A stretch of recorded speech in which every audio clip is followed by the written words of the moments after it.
Welcome to Naturistic, a podcast focusing on ecology, evolution, plants, and animals. I'm Nash Turley, a biologist, and each episode I research a specific subject and present what I've learned to my co-host, Hamilton Boyce.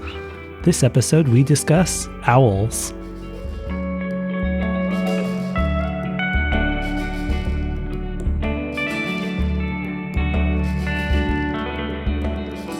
Hey there, Hamilton Boyce.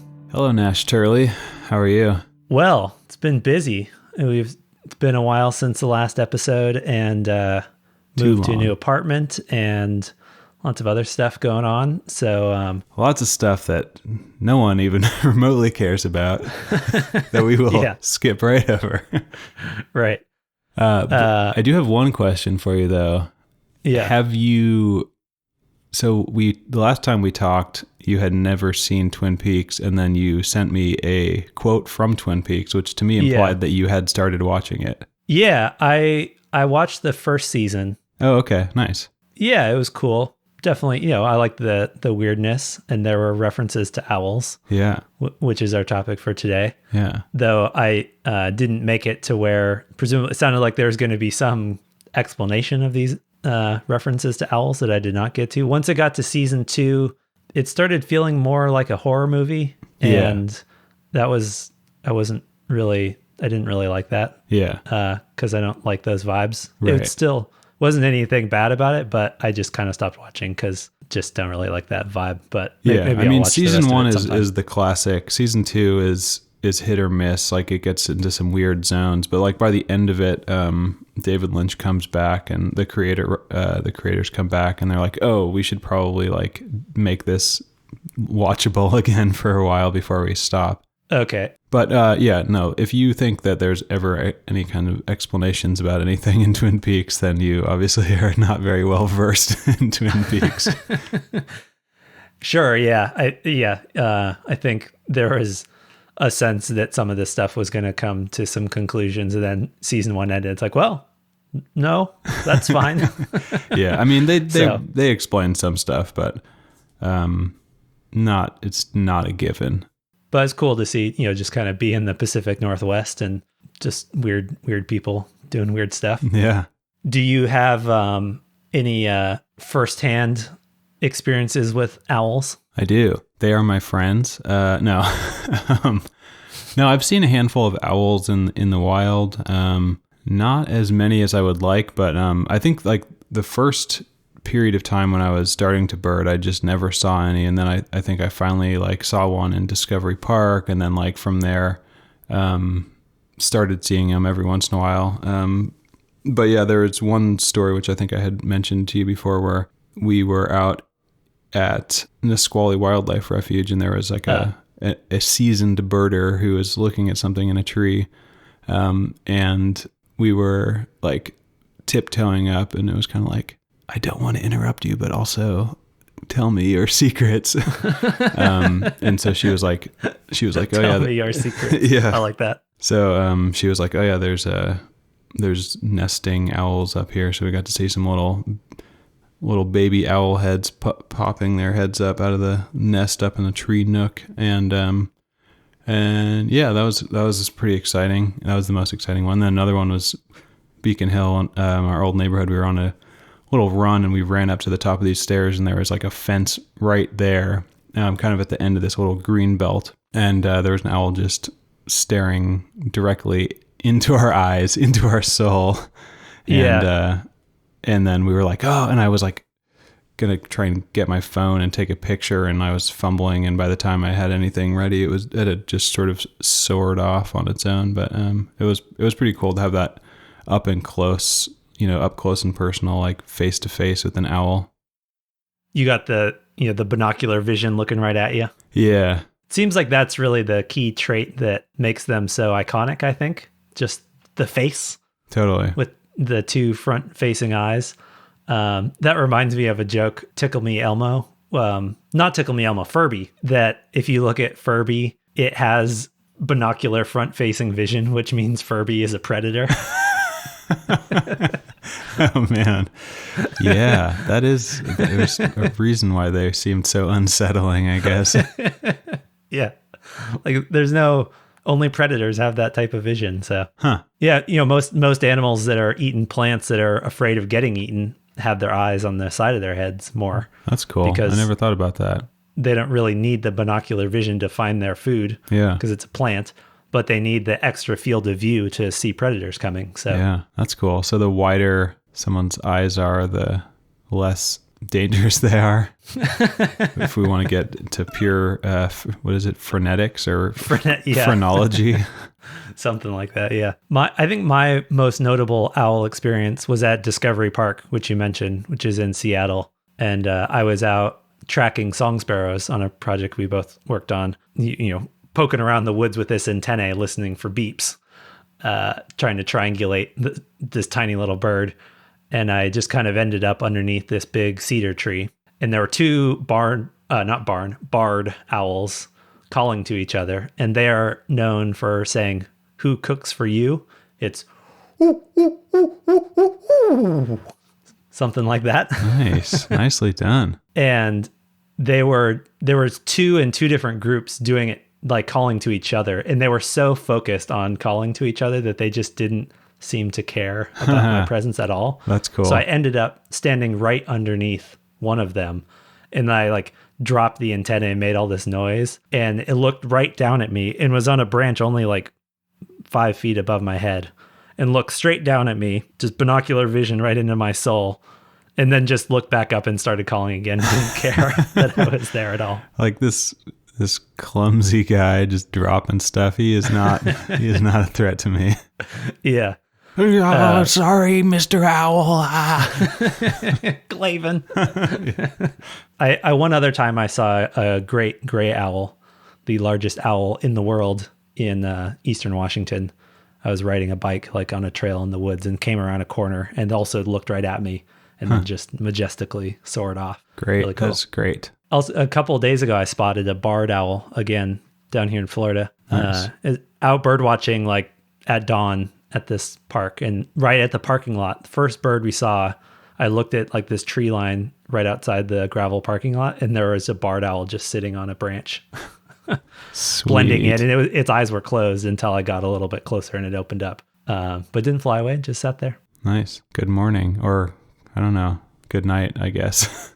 Barred, I believe, I've seen them flying around in the day, but I still think they're probably among the more nocturnal ones. Mm-hmm. Yeah, I think that was I think barred owl, if I remember correctly, was the one that we saw on that jog, and that was, I don't know, late afternoon or something. So, I mean, not that one sighting is a representation of behavior, but you want to get into some hard and heavy owl facts? Yes, lay them on me. A couple resources, a little bit of a different format because we're just covering owls in general. This was a request episode. So normally we're kind of covering a species or something more specific. So we do got a more general factoids, and I was looking at the Sibley Guide to Bird Life and Behavior, and just some owl fact blog posts and stuff. Yeah, owlfacts.net. Yeah. Live Science is a page in Live Science, and it's got science in the name, so it must be legit. I think I used them for some zombie ant references. They pretty much always cite primary sources, even though they kind of still have clickbaity stuff. Right. They still seem to cite primary stuff, so I find them pretty legit. Yeah. So owls are predatory birds, of course, and they are in one specific order, which is sort of order is actually not a super common taxonomic unit. Yeah. Anyways, it's a taxonomic unit above family. And it's called the Strigiformes. So all owls are in the Strigiformes. And of course they have, the big forward-facing eyes and downturned bills. And a somewhat unique trait among birds is that they're called zygodactyl, meaning they have 2 toes facing forward and 2 toes facing back. Or if you think of most birds, they have 3 forward and 1 back. Mm-hmm. But there are some other birds that are that way as well, like woodpeckers and parrots and stuff. And within the order Strigiformes, there are 2 families. There is the barn owls, which is the Tetonidae, which has about 20 species. And they're all pretty similar. And they're all somewhat similar to what might be familiar to people in North America as the barn owl. Tito alba is that one.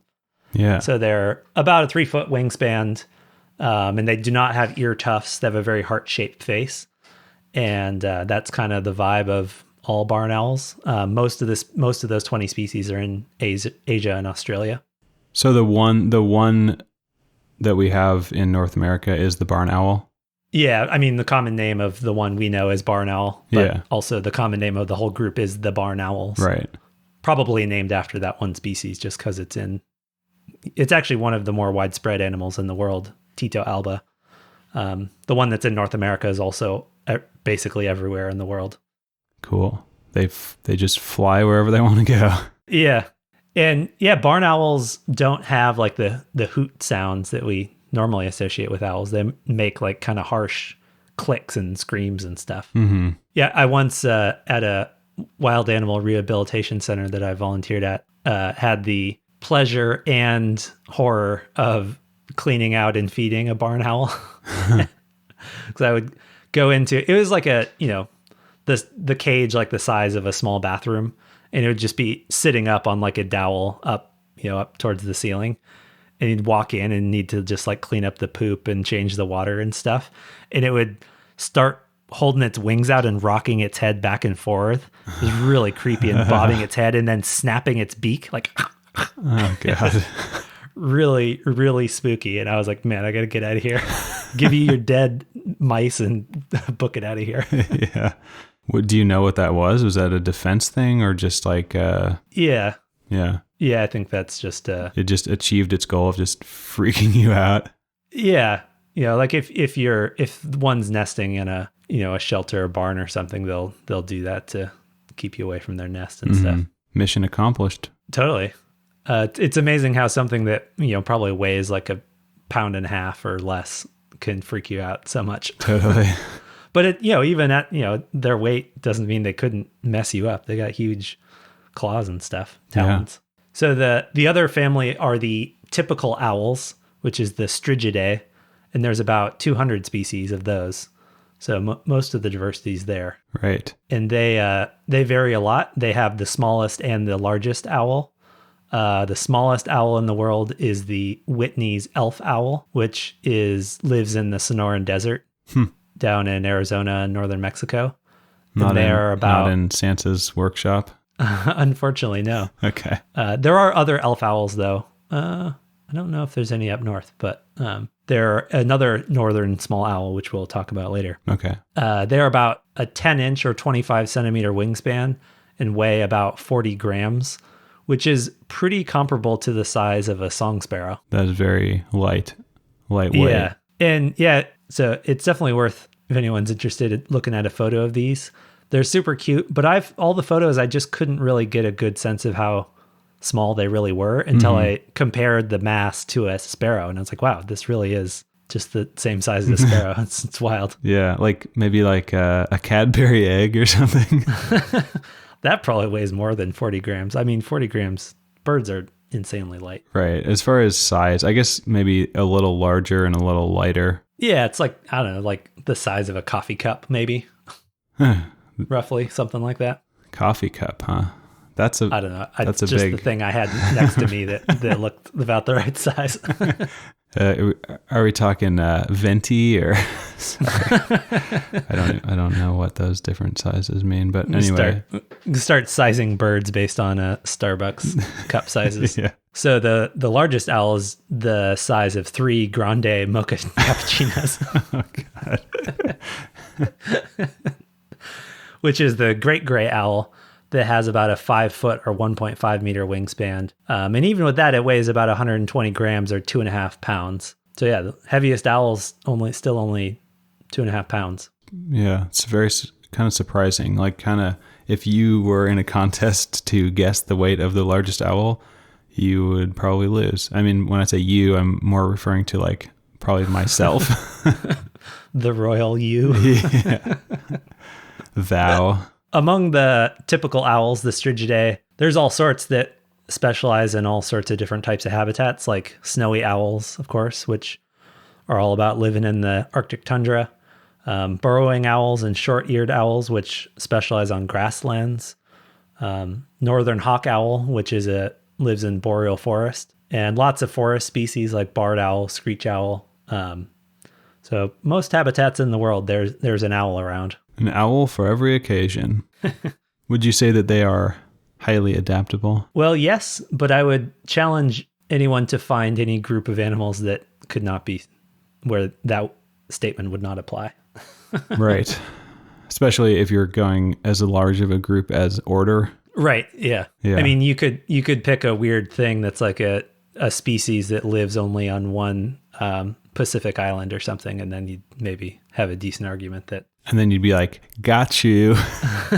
Burn. So I think they are pretty well known for some of their incredible feeding and hunting habitats, or not habitats, behaviors. Mm-hmm. So for hunting, they are super quiet because they sneak up on prey.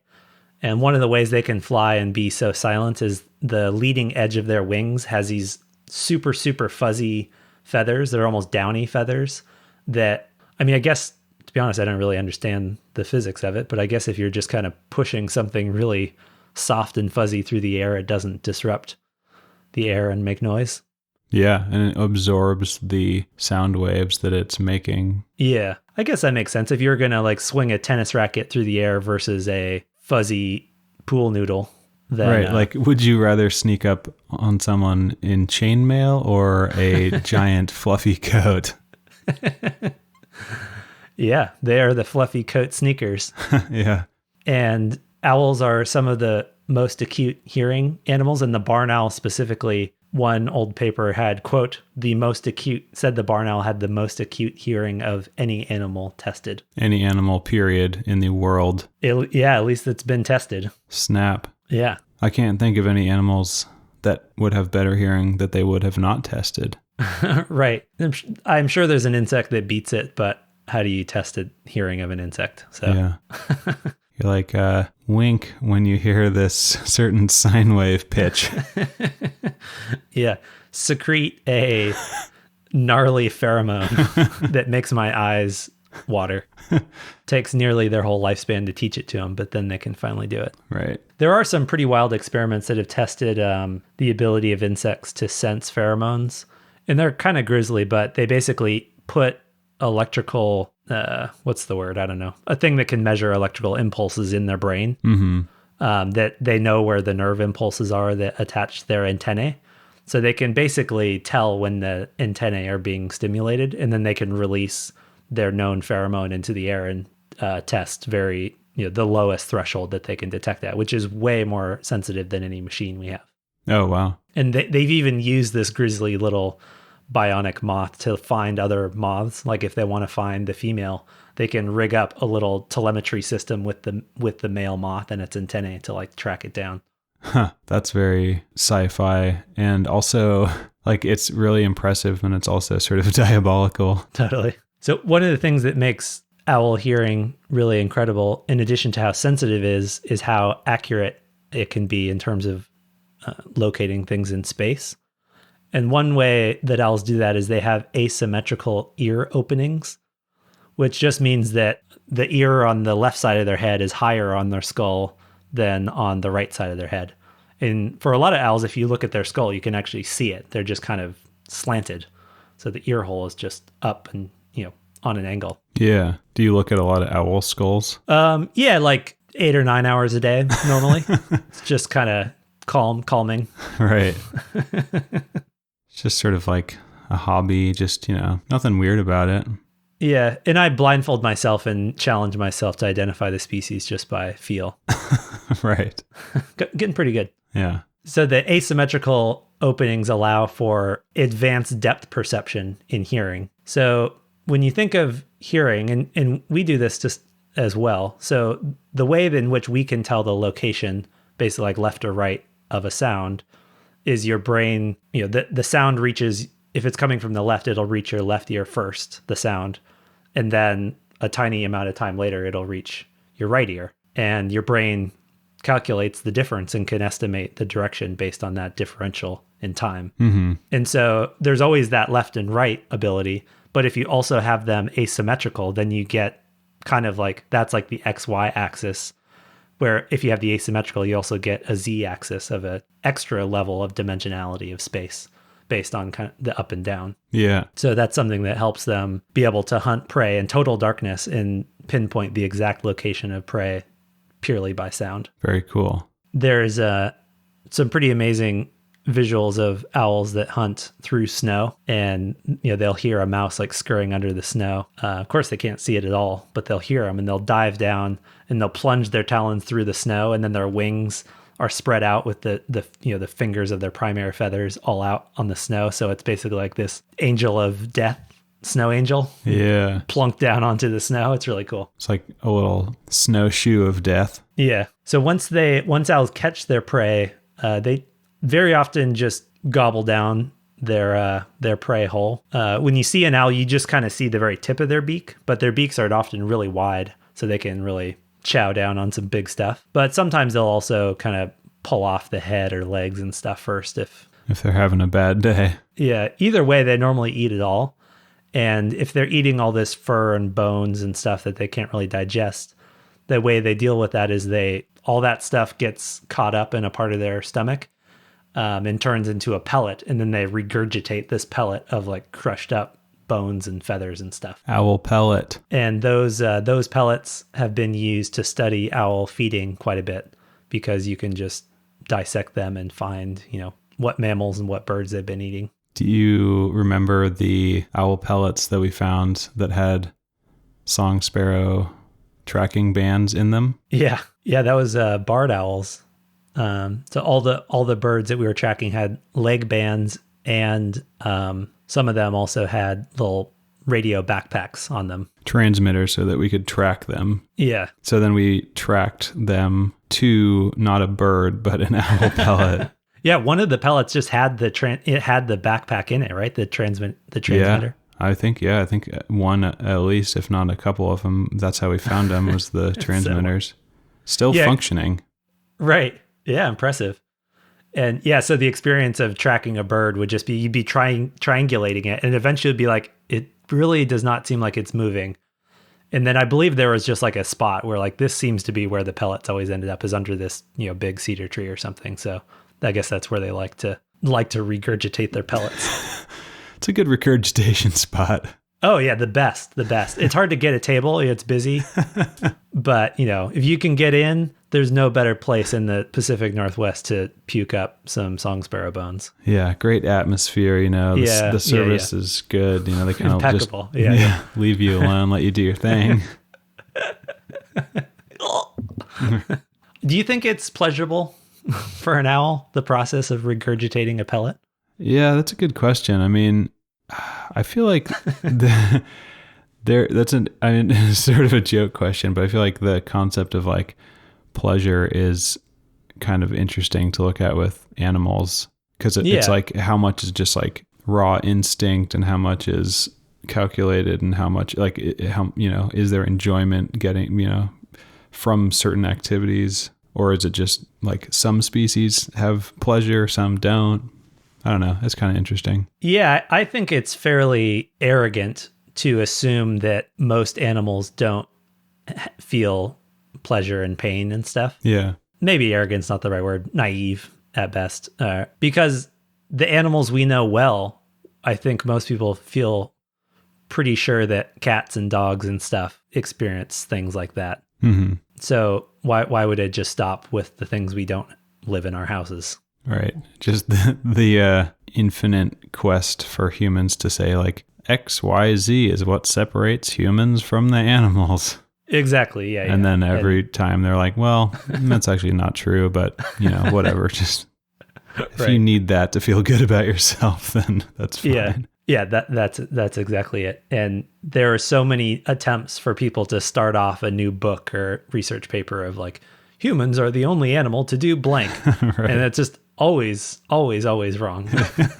Especially, there was a book on animal behavior I read that basically the whole thesis was to continually debunk those things. But a common one was self-awareness. They just really thought that only humans could do that. And then eventually they came up with this simple test where you basically just put like a dot of paint on an animal and give it a mirror and see if it like finds the dot of paint. And like a bunch of animals do.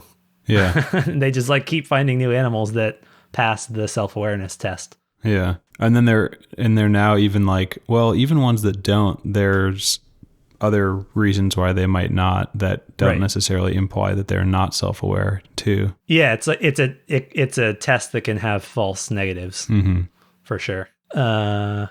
Breeding, got a couple owl breeding facts. Ooh. They tend to incubate their eggs for about a month, which I guess incubate just means like sit on them in the nest. And typically the female owl will incubate the eggs and the male will bring food to her on the nest. And the way they lay their eggs results in a fairly grisly thing called obligate siblicide. Spooky. I think this is a connection to maybe this is the deep required knowledge to fully understand the reference to owls in Twin Peaks is the behavior of obligate siblicide. That's my thesis. I like that. There are any like some notable brother sisters in the show? Oh, there's the sisters, right? Or maybe they're cousins. Yeah, the cousin. Close enough. Yeah, I mean, if that doesn't get filed under siblicide, then they're just too strict. So what happens is owls tend to lay their eggs sort of over kind of on a fairly long. What am I trying to say? One after another over a pretty long period of time. Or relatively. And so that means that they also then hatch, not all at once, they over a period of time. So one will hatch while the others are still in their egg. Right, in series. And so what often happens is the one that hatches first will pretty frequently end up murdering and eating the younger siblings in the nest. All of them? Well, sometimes. It all depends on how much food is available. Yeah. So if the adults are getting enough food, then it's not necessary. But if they're low on food, then the bigger ones will eat the younger ones. And so this is thought to be an evolutionary strategy that's kind of like a bet hedging, so that if there's really lots of voles or whatever to feed the chicks, then they'll all survive. But if there's not much, then at least one will survive because it'll survive partially off of eating their siblings. Brutal. But yeah, I mean, from a math standpoint, it sounds about right. Crunch the numbers. Makes you kind of, I don't know, look at sibling relationships and human sibling relationships in a slightly different light. Yeah. You're like, is it more that like, even if the older one is a bully, at least it didn't murder and eat your flesh? Exactly. Yeah. Okay. See that. Owl conservation. So as almost always, there's some bad news, but not all bad news. But many owls have been negatively impacted by habitat loss, especially the forest ones, by logging old growth forest and things like that. There are some species that do pretty well in and around people, like barn owl, barred owl, eastern screech owl, things like that. And I'm sure there's ones.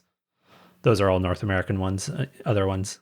But some of them are doing, the ones that are specialized on types of habitats that are rare, not surprisingly, have also rare, like burrowing owls and short-eared owls, which are both tend to live in grasslands. And as we've talked about in previous episodes, grasslands are pretty threatened, and so are the owls that specialize on those habitats. One notable endangered owl in North America is the spotted owl, which lives in the Pacific Northwest and specifically likes old growth forest and has had lots of butting heads with the logging industry and stuff. Yeah. But then another threat to them more recently is hybridization with the barred owl, because they're in the same genus. So as barred owls have become more common, they can sometimes hybridize, and then that starts getting really tricky conservation issues when you're, maybe losing some of the genetic stock of those endangered species. Yeah, totally. That's a tricky one. Yeah. And then you're like, is that a spot or a bar? I can't tell. Right. It's kind of an oval sort of. Like a wide bar. I don't know, man, this is tough. And then a lot have been impacted by pesticides and things. Because as we learned about in the bald eagle episode, insecticides and things can accumulate up the food chain. And owls have been impacted by that. But they're also particularly impacted by rodenticides, because those are used all over the place as well, in agriculture and households, all sorts of things. So Yeah. a lot of those types will, some rodenticides like basically encourage a rodent to find water. So it like will run out of your house, and then it'll just be like out in nature, and then it can just get chomped by an owl, and then you've just poisoned an owl. And then the owl goes out and finds water and gets eaten by a mouse. Right. Circle of life. It's a rough way to go. Eaten by a mouse. So that wraps up a crude crash course of some more or less random owl factoids. So we're going to take a little break and come back to look at a specific experiment on an owl. All right. And more on that right after this.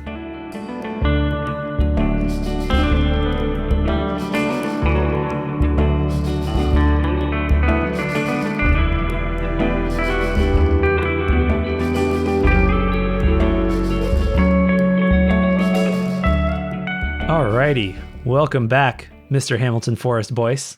Welcome back, Nash Turley, and welcome back, all of you listeners. All of you fine listeners on this owl episode today. We have got an owl experiment that I tracked down, not for any particular reason. I mostly just kind of wanted to look at some detailed, kind of a detailed way in which some owl ecology had been studied, and this one popped up.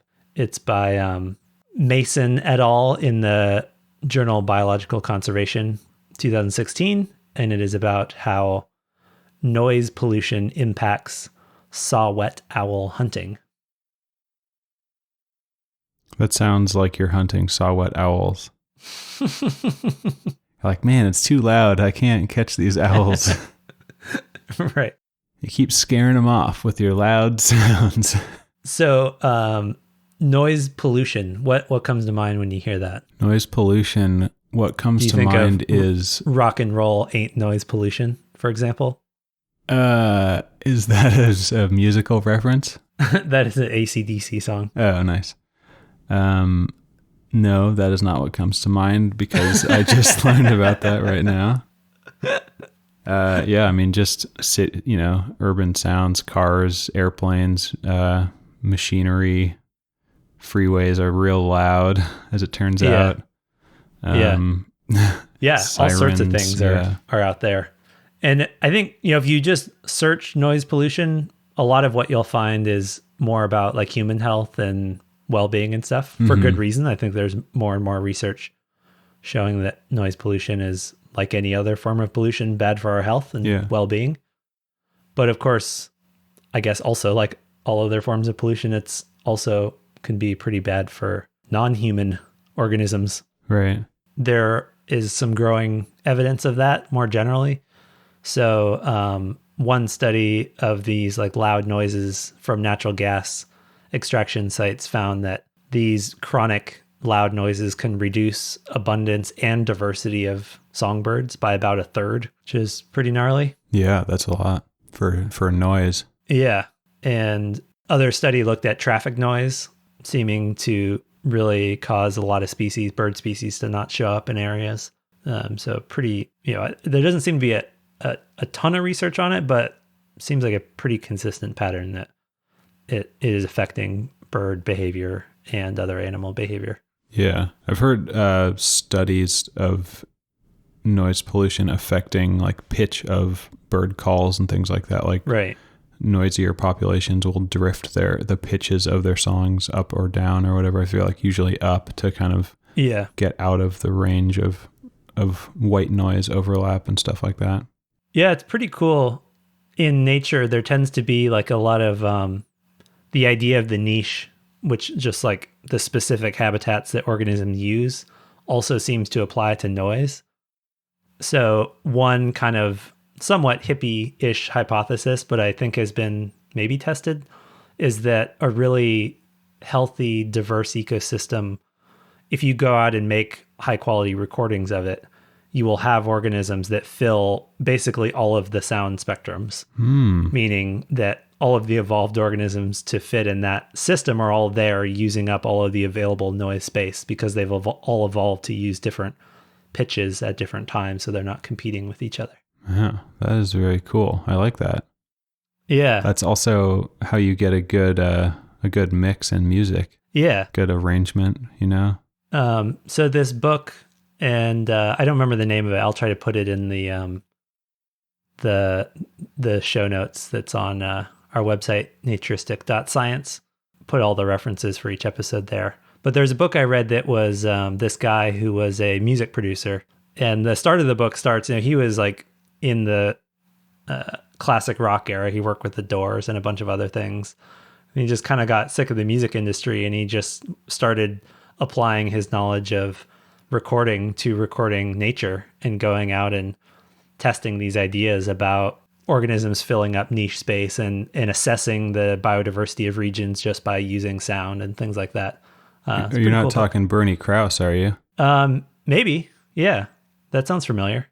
Yeah, he fits that description. He started out as a music guy and then switched into doing nature recording, and he would just go out and he'd be like, I'm just going to record what this environment sounds like, what this ecosystem sounds like. And he just sort of was a pioneer for developing techniques to record natural environments in a way that was a good representation of how they sounded, with all the different kind of working pieces and parts and stuff like that. And he has a book that I have.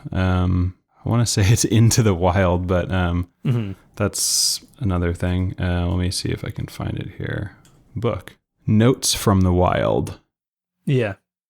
Which includes a audio album of a bunch of recordings that he did, which are really awesome. Super cool to listen to. You feel like you're there. Is it possible that I read that and then gave it to you? Sure. Yeah. I think that's what happened. Yeah. Cool. Seems very likely. I don't remember buying it or anything. Most things that I get are given to me by you anyway. So yeah. Cool. Yeah. Good.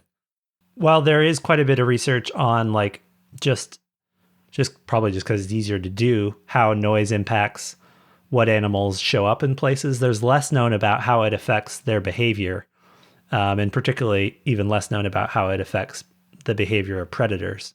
So the goal of this study was to look at northern saw-whet owls and how noise impacts their ability to catch mice. But, this is one of the disappointing things about a lot of scientific papers these days. It doesn't even talk about northern saw-whet owls. So let's remedy that. They are insanely cute.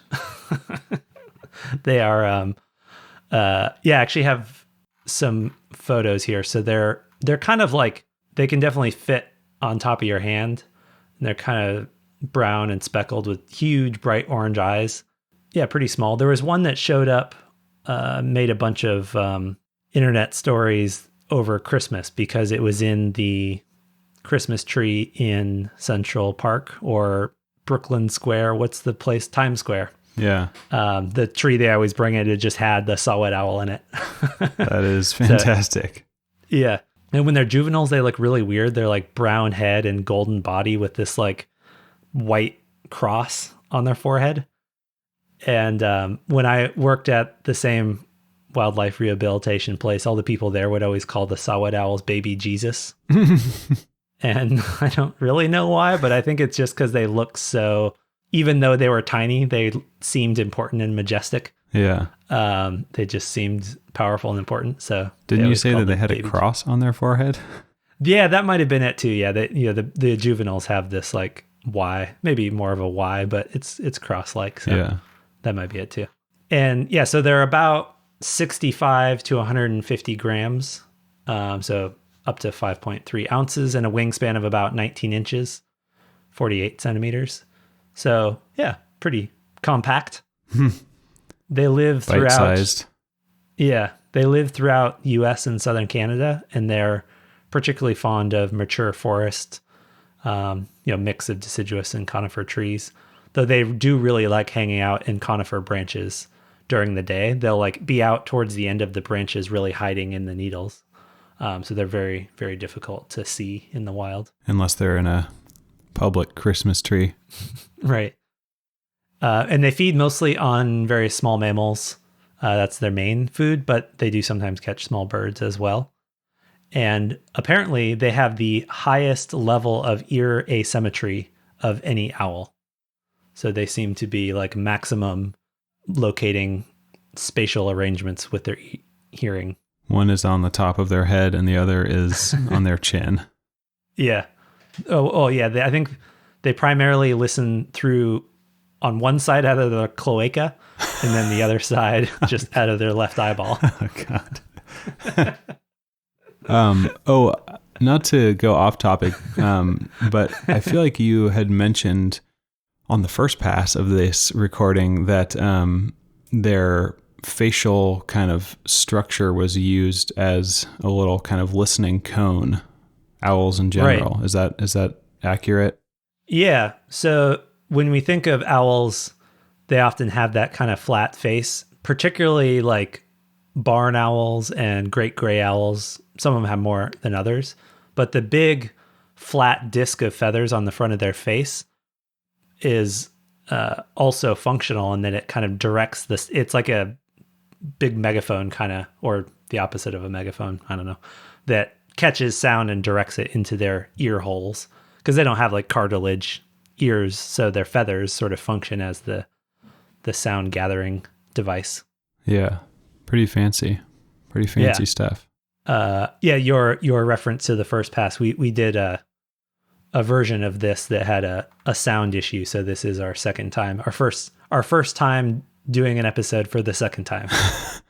Gotta have some firsts. I take 100% responsibility for that, for recording audio from my laptop microphone, which coincidentally sounds terrible. And I thought I was using the microphone the whole time until Nash was like, "Hey, do you have another version of this audio?" And I was like, that does not sound good. But anyway, it was not a great question. It was not the most action-packed recording that we've done, so maybe it worked out okay. Yeah, this one's better, I think. So no worries. This one's slipping and sliding with excitement. Yeah, I got to mention cloacas. Do people know what cloacas are? Probably. I mean, if you're listening to this, you probably do. It is the one action-packed hole of a bird and a reptile that does it all. All the sex, all the feces, all from one place. Yeah, that's and the cloaca. If there were pee, that's where it would be. Yeah. That's what I like to say. Yeah, birds do have nitrogenous waste, which is what I like to call pee, because that's what it is. And mammals get rid of nitrogenous waste by a method that is water soluble, and so we can just get rid of it with water. And it's a lot less energy intensive to do it, but you need all that water to do it. But birds do it in a different way, and it creates an oily substance. And that's what the white part of bird poop is the pee, basically. That's their nitrogenous waste, is the white part. How come they don't get the yellow? What happened there? Well, it's a different substance. So I was dodging trying to say the names of them because I don't quite remember them. It's okay. No one one of cares. them is urea and one of them is uric acid or something. But it's a different. Nitrogen comes in many different forms, and it's just a different form, and it's not water soluble. Yeah. And for whatever reason, it's this oily, white stuff. It takes a lot less water, which cuts down on their weight, which is obviously good if you're going to fly. Yeah. But it takes a lot more energy. So pretty much everything birds do is like super energy intensive. Mm-hmm. It's just kind of the bird way. It's the bird way, which is why they like to eat lots of animals whole. Yeah, and just nonstop eating all the time. I mean, the bird life is basically like eat nonstop or die. Dang. Basically. especially, birds that overwinter in cold places. Yeah. I've heard of studies that like show that like a sparrow overwintering in Canada, they have to like find a seed every 52 seconds or they die, basically. Oh my God. Like on average. That is like, oh man, what happened to Jeff? Like, oh, he didn't find a seed last minute. Yeah, he's dead now. He took a nap and now he's dead. Yeah, and the energy to stay warm is pretty intense too. The really classic book, the Sand County Almanac, has one thing that I really remember. Because it's just kind of detailing the ability for a chickadee to survive in Wisconsin over the winter, the brutal cold winter. And he did these little experiments where he'd put up a trap. I don't even think it was a trap. It was more just like a little tunnel that had bird seed in it. Mm-hmm.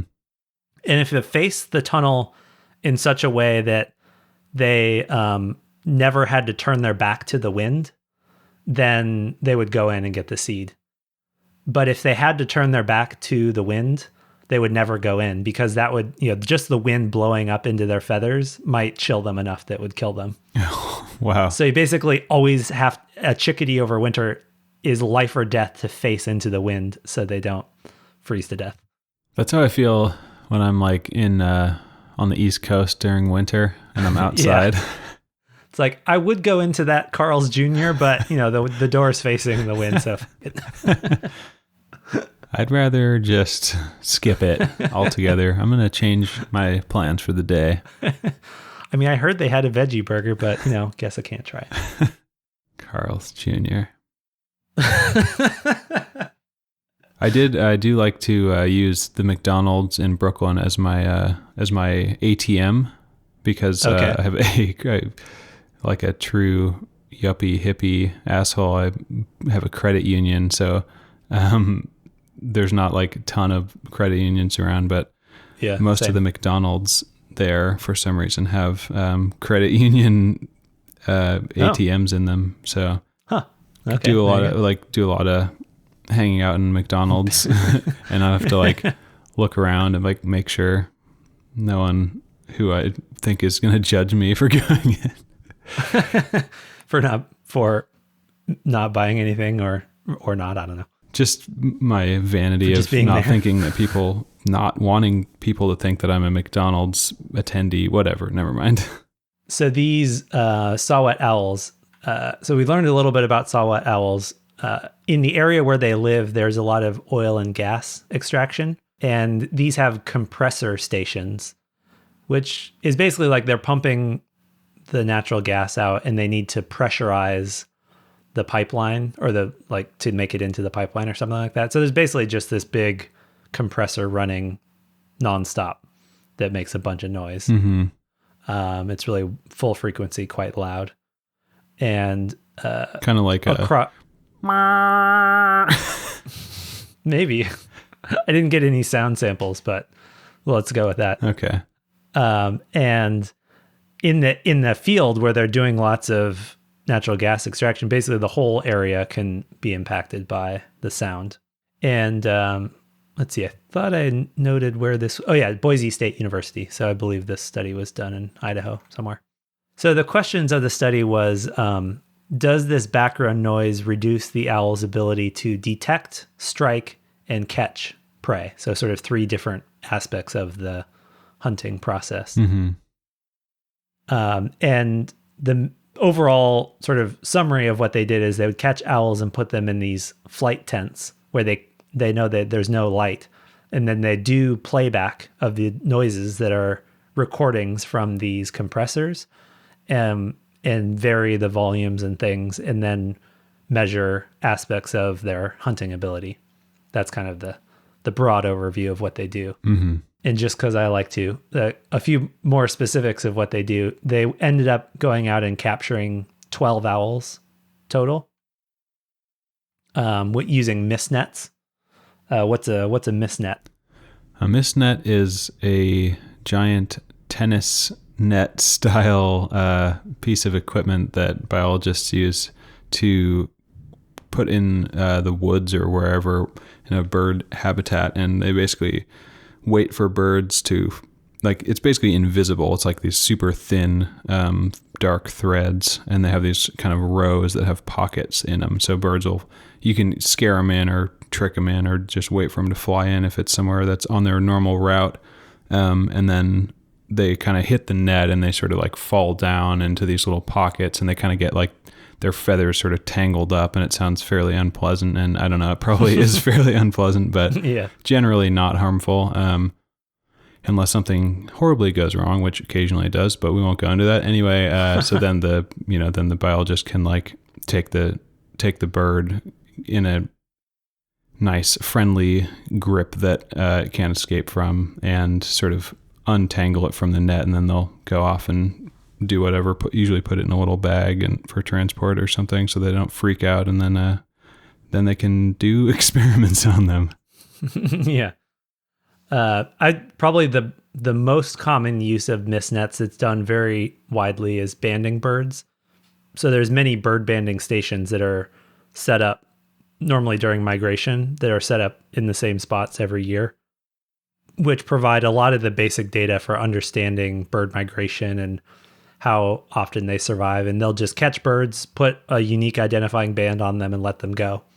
And they do it year after year after year and see if they recatch the same birds and stuff like that. So that's a cool thing that if anyone really wants to get into bird stuff, there's always bird banding stations that you can go volunteer at and stuff. It's pretty cool. Yeah. Oh, I forget if I mentioned this or not, but there's that Netflix show Connected, that guy from Radiolab, Latif Nasser, he is the host of. It's his show, and there's one episode, I think the first episode, they have a scene where they're with a guy who's a biologist who's catching birds in a mist net. So I was like, all right, mist nets have made it to the silver screen finally. I mean, I don't know if any other, maybe there are, but I don't know of any other such, I don't know, captures of mist nets. Also, in that same series, there's a thing about using facial recognition on pigs as a way to identify individuals instead of having to do other, like, I don't think they mention the like banding birds, but like they have ways of tagging like pig ears and stuff, but it always involves like doing some physical thing to like, livestock, basically like doing some physical thing to them, like puncturing their ear with something, and then they have to like manhandle them and catch them and stuff. So they just like put up a little camera at their trough, and then whenever they come up, they just like use crazy computer facial recognition software, and they're like getting pretty good at IDing individuals through that. So anyway, just like a random sidebar. Maybe they'll use that for birds, be able to use that for birds at some point. Yeah. I suppose they can just use lots of data to track the livestock well-being and stuff. Yeah. I stayed on a dairy farm in Michigan when I was doing research, and it was a really data-intensive farm, and they had automatic milking machines where the cows would just walk in and it would automatically milk them, and they had radio collars that tracked all things about their location and movement and feeding and all. So they had massive amounts of data on their milk production and all of their behavior that they used to study all sorts of stuff. That's like if you watch a show from the 50s and they're like trying to predict the future, like I feel like that's what it would look like. Yeah. It's like a farm still, but then it's like a really futuristic farm. Right. Also, random side note, you can correct me if I'm wrong, but I heard that like the same part of the human brain that is used to identify faces is also used to identify bird species.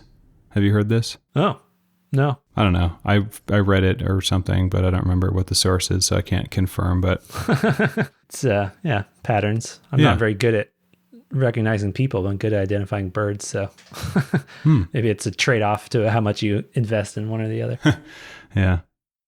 I guess the idea would be that you would either, if you're not able to do one, then you would also not be able to do the other. But okay, I don't know. So people with face blindness would be bad bird watchers. That would be, exactly. That seems testable. Yeah. Let's do it. next time. Okay, go on. So yeah, they captured 12 owls, and they'd bring them at one time. They'd bring one owl into this little flight tent. It was basically like the size of a bedroom. Let it hang out there for a night, get used to it. And during the hunting trials, they'd have no visible light, but they'd have UV light that they could use UV cameras to monitor their behavior. And so for the experiments, they went out and recorded sound from these compressors using a shotgun mic, and they recorded it at different distances, so they captured sort of the nuances of the volume and the frequencies at different distances. And then for the experiments, they would take those recorded sounds and play them back at the appropriate volumes to mimic the different intensity of sound that the birds might experience in the field. So to actually do the experiment, there was a perch in the middle of this tent, and the owls would sit on the perch. And then they had this little runway, this little tract, basically, this zone of death for these mice. And they'd release a mouse into this runway that was below the perch. And then they could monitor 3 different things of the owl. They could, and each of them were just yes, no. Did this happen or not? Did it detect the mouse? So that was just like, did it turn its head to look at where the mouse was? Did it leave the perch to strike at the mouse? And did it successfully catch the mouse? So across all the that's the data, yes or no to each of those things. Mm-hmm. And they also took some data on how the mouse moved to see if the sound affected the mouse. And then they were able to do these statistical tests to see if the sound affected the probability of all of those things: hearing, striking, catching. So it's basically like a controlled way of playing various levels of these air compressor sounds to kind of say like, okay, if it's really loud, how much does it mess with their ability to hunt? If it's super quiet, how much does it mess with their ability to hunt? If it's kind of somewhere in the middle, like kind of using a controlled environment to get all these different simulated distances and volumes and stuff like that from the air compressor. So if they can extract that and be like, if they're really far, if they're 100 meters or whatever, this is how much, this is when it starts or stops affecting their behavior. Or this is a spoiler, we don't know yet if it affects their behavior or not. Yeah, I was looking at a review paper about the effects of noise pollution on wildlife, and it specifically recommended doing studies where you, instead of just having like no noise, lots of noise as 2 treatments, that you have a range of noise, so that you can see like, is there a threshold beyond a certain point where there's an impact, or is it just linear, more noise, more problems? What's the shape of that? And so this study really seemed to follow that that advice of doing a whole range of noises so you can see. And also, you can then more closely estimate how big of an area is impacted by the noise if you can say, well, it only impacts it up to this volume or something like that. Yeah, totally. And I imagine it's also probably easier to, from a policy standpoint, to say like, okay, you can make noise, because if you're just like, well, noise pollution's bad, so you can't make any, like that doesn't really work in the real world. Right. So I would imagine that's probably easier to enact policy of like, okay, you can make noise, but you have to limit it to this number of decibels or something like that. Yeah. Good point. So over the whole study, it was over 2 different years, and it had a total of 13 owls and 184 individual trials where, they had the owl there and the mouse and everything. So I kind of wanted to go through all those details just to kind of show how complicated and difficult this stuff is. Just to like study behavior in the context, like how humans are affecting behavior. So to just say if owls are in areas with the noise or not, that's comparatively easier. You can just go bird watching basically. But to study this stuff, you you can't really study it in the wild because there's all these confounding variables and stuff. So it's just very difficult to understand how we are impacting the world. Totally. So the first result is that the noise did not seem to be impacting the mouse movement, which in terms of interpreting the results, that's nice. Yeah, makes it easier. It impact the owls. And so the first is that from basically no noise, or what they didn't ever have no noise. They had a control noise that was like the background with no compressor, because there's always some noise. So I think the background noise was 29 decibels with just no compressor. And then the playback range from 46 to 73 decibels. So from basically the control up to the loudest, detection went from about 100% down to about 40%. So this noise pollution is over cutting in half their ability to detect prey. Yeah, that's not good. Unless you're the mouse. Yeah, I guess so. And the likelihood of them striking went from about 70% of trials to 20%. So even a greater, more than half. I suck at mental math so much I can't even look at that and see. It's more like a 20 times 4, almost a quarter. 20%? From 75% to 20%. So it's cutting, Couldn't help you there. And then successful catches went from about 18% in the control down to 0%. There was never a mouse caught in any treatment that was over 61 decibels. So just total inability to catch prey whatsoever when there's the louder noise.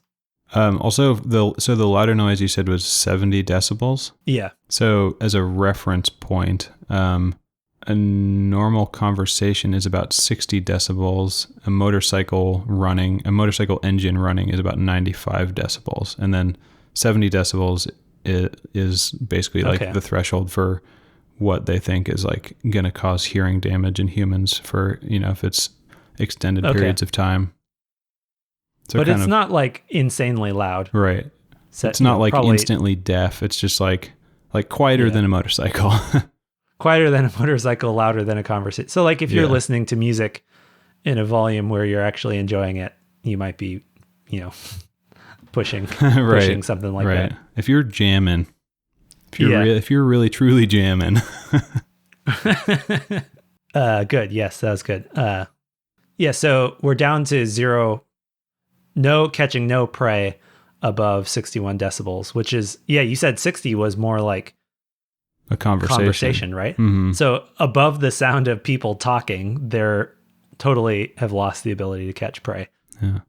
And in general, all of these results were dose dependent is the phrase. Basically means there's not like a threshold. It's kind of the more noise, the more impact there is. So there's more like a linear, or even some of them I think were more like quickly jumping up. But basically it means that there is more noise, more problems. Mm-hmm. It's not surprising, but it's, I guess it's, if we were wanting to go to, manage these things, it would have good insights into, how quiet these things would need to be to not impact them. Yeah. So in terms of, those are the results for that. There are some things that aren't quite clear what's going on. So the noise could be either causing a distraction to the owls that they're just kind of freaked out, or it could be that the noise is masking the sound that the prey is making, so they can't detect them or find them. Mm-hmm. Some of the results do suggest it's the latter because we see this change in detectability. But I guess if they were just like distracted, they may have that result as well. They also found that... Also, after 2 years of these experiments, and there's only 13 owls, like you'd think that every once in a while they'd be like, okay, I remember this. I'm going to just stick to my business here. Yeah, I mean, each owl got tested a number of times with like different, the different volume treatments. Yeah. So they did seem to be, and they accounted for like individual bird and all sorts of stuff like that in the models. So it is still, you can't ask the owl like what was going on. So it's somewhat hard to know. They did look at like the frequency that they actually recorded the sound of mouse steps. And then like compared that to the frequency of the sound, and like some of the frequencies were in a similar range. So it makes sense that it would just mask the sound of little, I mean, the thing they're hearing is mouse footsteps. Right. So in that context, it's not too surprising that a conversation, amount of volume would if someone was talking next to you, do you think you would hear mouse footsteps? Yeah. That is also coincidentally the cutest audio engineering project of all time. Yeah. Like a tiny little microphone pointing down, overhead mic. Yeah. Give me more gain. More gain. Little more tiny gain. headphones on the mouse so they can hear their footsteps properly. Yeah. While they're performing. It's like, oh, that was a little off tempo. They start doing these tap dances like, no, just natural. Yeah. Can I get a click track? Oh, man. I know if someone is talking to me while I'm trying to do something, it is very challenging for me. And I also have a hard time focusing in general, but it's tough to tune out an entire, a conversation. So I relate. I get it. Especially if your hearing is really, really good. Like you hear everything. You hear the lips smacking. Not that it's literally a conversation, but I still think it does. What you're saying there does show that they don't really know if it's a distraction or unable to hear. Right.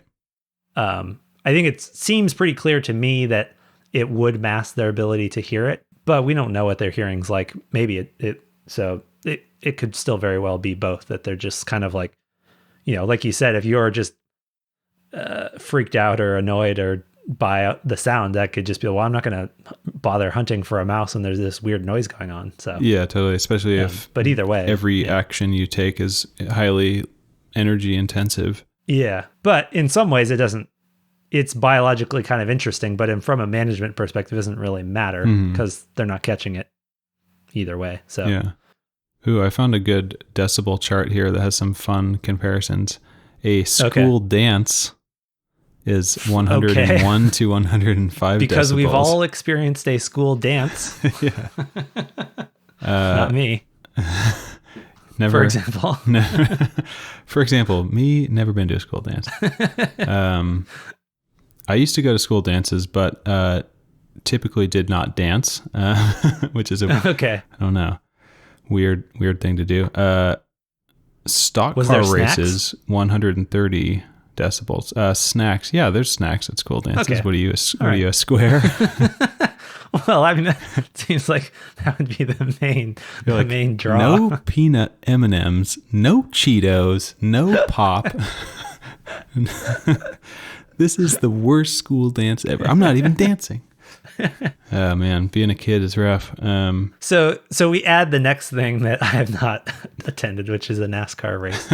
Stock car, actually. Stock car. But yeah, they use normal conversation as their reference on this as well for average decibels. But they also say background music would also be 60 decibels. Okay, so a coffee shop is probably a chill coffee shop is going to be around there. Yeah.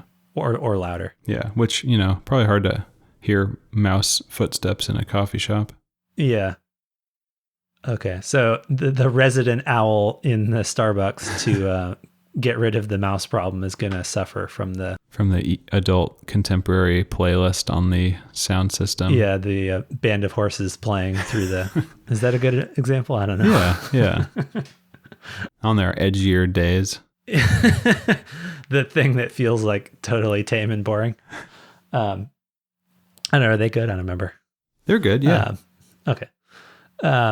Another feature of sound just in general, but also noise pollution, is that frequencies fade out at different, different frequencies fade in different ways. So basically low frequencies travel further than high frequencies. So the attenuation of high frequencies is stronger, which could be relevant, especially if maybe it's the high frequencies that are overlapping with mouse footsteps that would make closest most problematic. That's something that could be relevant, maybe. I don't know. Yeah, put up some sound screens around the owl habitat and soak up those high frequencies. I wonder if that would ever be or ever has been a mitigation to these issues, if they've put up some form of Yeah, just throw some foam around those compressors. Seems fine. Might get a little soggy out there, but yeah. There's one system that the sound has been studied quite a bit, which is prairie chickens, which is, I think, endangered or threatened species in the Midwest. Really weird, cool bird that's prairie specialist. And they live in only specific habitats, but a lot of the places are oil and gas extraction sites. And the sound of the compressors is shown to affect their mating quite a bit. So especially because it's a threatened, endangered species, I wonder if there's been attempts to quiet down those places for the majestic prairie chickens. They would, and I'm not being sarcastic. They are quite majestic. They're cool, really cool looking. I'm gonna Google one. They could use egg cartons, but that would could possibly be a trigger for the prairie chickens. Right. So on a depressing note, when thinking about the effects of these oil and gas, apparently there's been, at the time of this paper, they said 50,000 new gas wells drilled per year between 2000 and 2012 in US and Canada. So this is a very widespread issue, and all of these are producing sound. And a lot of oil and gas is like out in a lot of times they're in pretty naturey areas where this stuff is happening. So I imagine this could really be a widespread issue. Totally. And of course, that doesn't even get at, the other maybe more thought of types of noise pollution, just like cities and cars and roads and adult contemporary leaking out of coffee shops. Right. And there's another study on owls, just briefly, that was on spotted owls, the endangered species from Pacific Northwest, and they also found that sound from roads. So this were like off-road roads where people were driving like off-road vehicles, four-wheelers and motorcycles and stuff. And they found pretty pronounced decrease in the number of fledged individuals from nests. So just amount of offspring survival that was impacted by noisy roads. Right. Also from Miller Lite bottles being shattered on their nests and stuff like that. Is that a reference to something? The demographic of people who operate 4x4 off-road motor vehicles. Okay. They're watching their calorie intake from their beer consumption.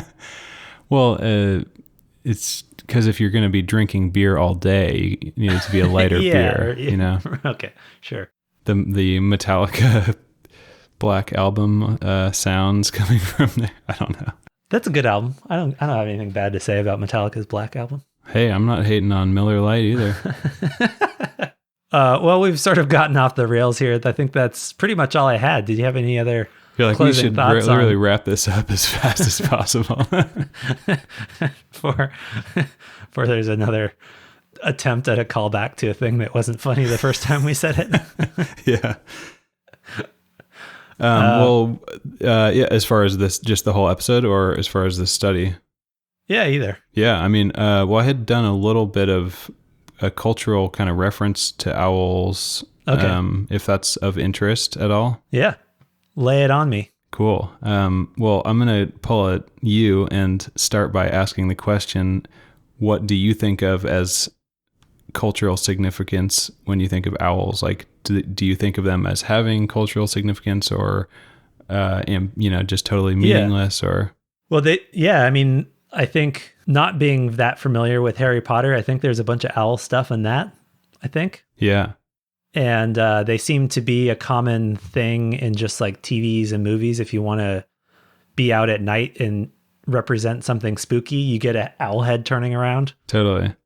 And then I'm sure there's a great deal of indigenous cultures that have a bunch of cool stories about owls that I'm not familiar with. Yeah. Those would be the first three things that come to mind. Totally. Well, there's this article that I found called "The Significance and Meaning of Owls in Japanese Culture" on a website called Owlcation. So you know that they know their owl stuff. I mean, they invested in the domain that's an owl pun, so it's got to be serious. Yeah. And this article is from 2015, so They're not Ooh. in it for the short term. They are in it for the long game here. Okay. But yeah, they talk about how in modern Japanese culture, owls are significant, and people wear them as like little, models and charms and stuff as like good luck, and it'll represent good luck. And it supposedly offers protection from suffering. And there's also another meaning in Japanese culture that is supposed to represent like intellect or intelligence or learning. And it kind of can mean both of those things simultaneously. Good things. Yeah, totally. And then they also have another section that kind of talks about how it's not just in Japan, but like all over the world, cultures have placed kind of a large amount of significance on owls, and they have like, meanings and representations to different cultures. So they say like ancient Greece, Asia, and America. And they say Plains Indians wore owl feathers to protect them from evil spirits. And Middle Eastern cultures, owl is seen as a sacred guardian of the afterlife. And even it's all very positive. Yeah, totally. In Greek mythology, the owl was linked to Athena, the goddess of wisdom, and as a symbol is used on Greek coins, owls also became associated with wealth. Huh. Oh, here we go. In medieval Europe, owls had a bad name. Sharp contrast with the association of knowledge and education we commonly associate the owl with today. Owls were a symbol of witchcraft.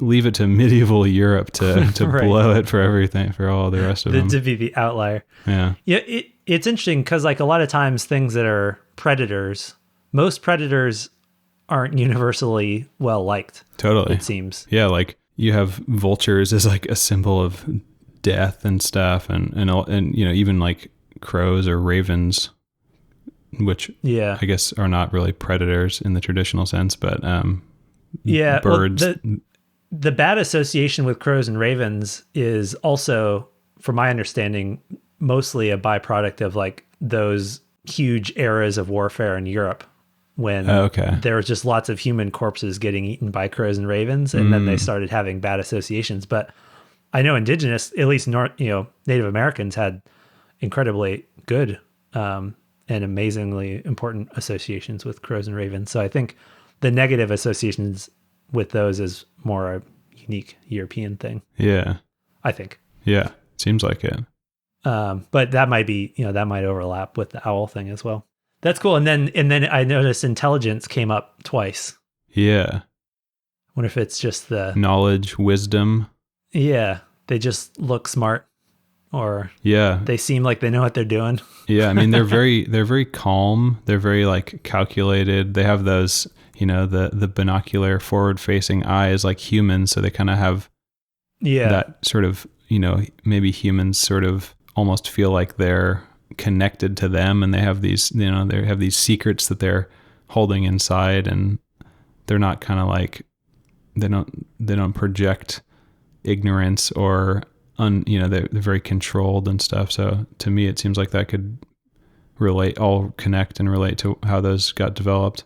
Having the most human-like faces of any birds, I think. Yeah. Then, we are the wise ape after all. So maybe that's a reflection of our thought, our self-value of our own intelligence. We see ourselves in owls. The good luck is interesting too. I wonder if the good luck is, when I think of good luck, it's like something that we like, but we don't see all the time. So the fact that they're nocturnal, maybe I think, because like a bird that you see every day, I don't think makes a good luck omen that well. I messed up my words, but you know what I mean? Yeah, totally. You're like, oh, it's a pigeon. That's good luck. And you're like, man, my luck must be fantastic. Yeah. So like the thing that's around but rarely seen, it's like, it's exciting to see it if you happen to be out at night and seeing them. So I think maybe their natural history maybe is a cue to why they often got associated with good luck. Just a guess. Yeah, totally. I thought of one more. What about the owl for the Tootsie Pop? Oh yeah. How many licks does it take to get to the center of a Tootsie Pop? and it had big glasses on. And it didn't have like a what's the hat you wear when you go to graduation? Oh yeah, cap. Wasn't it wearing one of those for some reason? Like just all the time wearing a graduation hat. Like, I believe jerk. that, but it's like, we know you graduated high school. No one cares. Oh man, he was like, yes, I just feel like I'm always graduating to another level every moment of my life. It's like, oh, that reminds me when I was at my high school graduation. Oh God, he's gonna talk about that again. Like yeah, we heard the store, Owl, man. We heard the story a million times. We know you graduated. Good for you. You have 2 opposable thumbs on both sides. We get it. Binocular vision, can turn your head 270 degrees. We got it. I don't know if you mentioned that one. It got cut, but it made it back. Okay. I did have a TikTok video about that. So, tight. Reminder, are making nearly daily TikTok videos with cool factoids. They get posted on our Facebook page and on my Twitter and one other place, Instagram. That are those are at Naturistic series. Except my Twitter is Nash Turley. I guess at some point decided didn't want to make a Twitter account. I'll just use my own. Yeah. Who wants to operate bunches of different Twitter accounts for the same types of content? It's confusing. It doesn't help anyone. My Twitter content has basically always been the same stuff related to this show anyway, so yeah. No change of content necessary. And my Twitter is just retweeting Bernie Sanders. Not really, but sometimes. Did that exhaust your cultural owl factoids? Yeah, pretty much. I didn't do as much research as I could have, but I thought it would be fun to throw some of that in while mixing in with the science stuff. I was thinking about how learning about biology is cool, but also like having the purely scientific aspect of it kind of loses a little bit of the humanitarian side of things, of like how do humans historically interact with the natural world. And I think that has a lot to do with like culture and art and stuff like that. So I was trying to figure out ways to kind of pull a little bit of that element into the podcast if possible. Yeah, definitely want to keep doing that. I get so much immediate feedback from the daily videos of what people connect with. And it's almost always the things that people already have some association with that get a lot of comments and views and stuff. Totally. So like when I just did a couple on red cockaded woodpecker, which is like an endangered species that, because it's endangered, almost no one has ever seen. Yeah. So it's exciting to me to go see it. But when I instead do something on Spanish moss that like half the country sees on a daily basis, it like does way better. So, just how it goes. It's more interesting to have stuff that seems, some direct connection. Yeah. Humans are self-centered, There you go. Anything else? I don't believe so. We got our next video kind of in the planning phases, but we'll have a white clover video sometime in the next 3 to 12 months. Speaking of a plant that pretty much almost everyone has within 100 feet of them, probably. Yeah. Whether they know it or not. Yeah. So yeah, give us an email if you have a request or whatever, naturisticseries@gmail.com, and we'll see y'all in the next one. Peace.